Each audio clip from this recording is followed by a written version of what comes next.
Abagenda n'abaza akarere ka Nyamasheke izina Mwezi bararizi cyane kuko aka ni agace kavugwa cyane kurusha umurenge wa Karengera gaherereyemo. Ese Mwezi ryaba rikomoka he?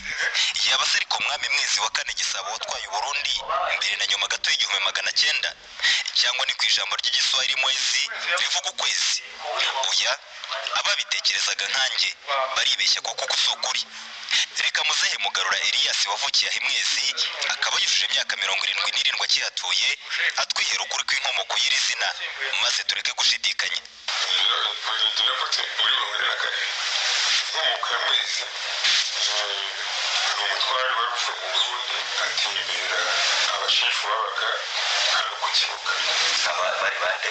Hari uwitwaga Kanuni mu Batera, abandi ba mbere ya Kanuni bo nta kereka baje nyuma ba Stefano bakwiyamirira mu ejo bundi muri Sandone 5 wari uvuye mu Burundi imbere cyane, imbere rwose urabona rwabutegeka urumva ko ari kera ubundi yitwaga mu bukunzi. Uyu Mwezi uvugwa ngo yari n'umutunzi ukomeye cyane, agashora inka ze ku kagezi karaha nako kaje kumwitirirwa. Aha hari n'imirima ubihingwamo n'abaturage, ariko ngo hakaba hari mwibuga amashyi ya Mwezi yabyagiragamo. Uyu Mwezi ngo yasanganye urugwiro rudasanzwe bari batuye aha, maze nawe gusubira i Burundi abitera utwatsi, ahubwo atangira ubucuruzi bwakomeje gutuma izina rye ricengera ubwonko bw'abari batuye aha. Kera batuganiriza batubwira ukuntu babayeho, nanjye nakuze mbona sogokuru afite umugore yabaga ari umuntu w'amata buri gihe akanywa amata.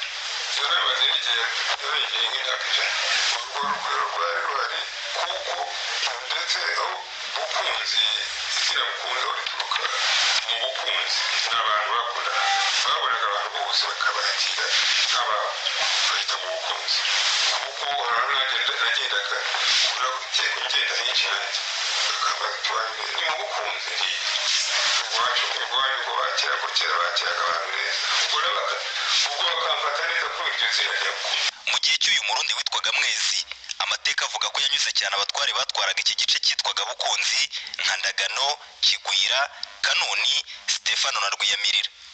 Nsengumuremyi Yohani Batista usibye kuba ayobora aka kagari ka Mwezi anakavukamo, yaracukumbuye ngo hatatazabazwa inkomoko y'iri zina Mwezi maze akamanjirwa, dore ko nawe imyaka igana ibusaza.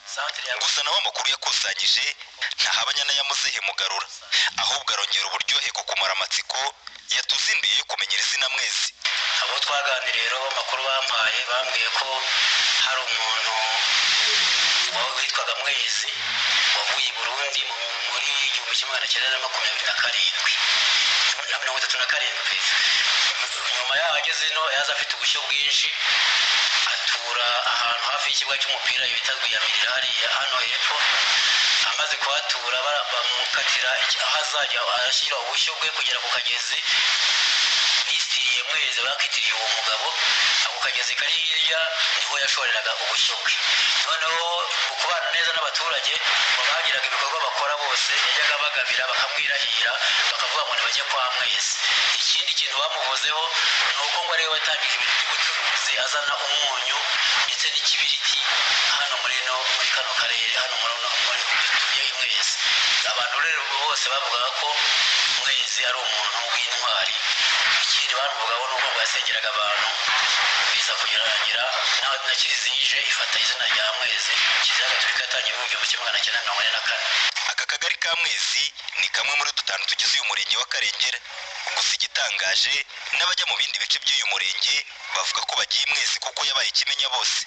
Nubwo aka gace kari kure y'umuhanda wa kaburimbo ndetse n'uwita kuhuza uturere twa Rusizi na Nyamasheke ukaganamo kabutagendeka, iyo uhageze amaso yawe abona iterambere. Ubu hari inyubako z'ubucuruzi ndetse zimwe zinageretse, hakaba amashuri meza nka TTC Mwezi, isoko rya kijyambere, ikigo nderabuzima cya Mwezi ndetse n'inyubako zicumbikira abashyitsi zubatswe n'umukobwa w'umutware Rwiyamirira wayoboye ubukunzi. Pasco Shimimana, Mwezi mu karere ka Nyamasheke.